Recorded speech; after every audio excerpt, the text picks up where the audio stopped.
नाज़रीन, मुमताज़ चैनल के साथ मैं हूँ इकरा बतूल। अलमा चौक पर मौजूद हैं।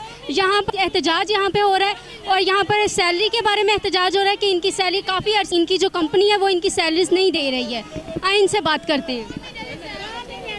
अस्सलाम वालेकुम सलाम। क्या नाम है आपका? शनाज। आप यहाँ पे जो एहतजाज करें, कितने अरसे की आपकी सैलरी? 3 माह की, 2 माह की है। तीसरा माह चढ़ गया, हमें 2 माह की सैलरी नहीं अभी तक मिली। हम किराए पे रहते, हम किराए वालों ने हमें मालिक मकान ने बाहर निकाल दिया है। उन्होंने हम कहाँ से, हम भूखे मर रहे हैं, अपने बच्चों को लेकर बाहर बैठे हुए हैं। तो ये क्या कह रहे हैं सैलरी के अबाउट? अभी हमें कोई नहीं, कभी आज दे रहे हैं, कभी कल दे रहे हैं, पूरा महीना हम लगाई जा रहे हैं। कितनी सैलरी है आपकी? 18। ऊपर से हम ये कहते हैं, अगर आप लोगों ने वीडियो वालों को बताया या मेट्रो बंद किया, हम लोगों को निकाल देंगे। कहते 6-6 हजार जो है ना प्लेंटी पड़ जाएगी। कोई तो कह रहे थे कि जुम्मे को दे देंगे, 20 तारीख को दे देंगे।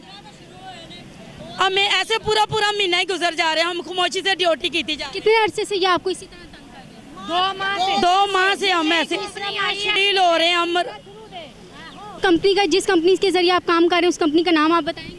EMC। जी नाज़रीन, आपने देखा कि यहाँ पर हम लोग मौजूद हैं और इनकी सैलरीज 2 माह गुजर चुके हैं और तीसरा माह स्टार्ट है और इनकी सैलरीज नहीं दी जा रही हैं। SEMC से मेरी गुजारिश है कि इनकी सैलरीज बहाल की जाए और इनको जल्द से जल्द सैलरी प्रोवाइड की जाए।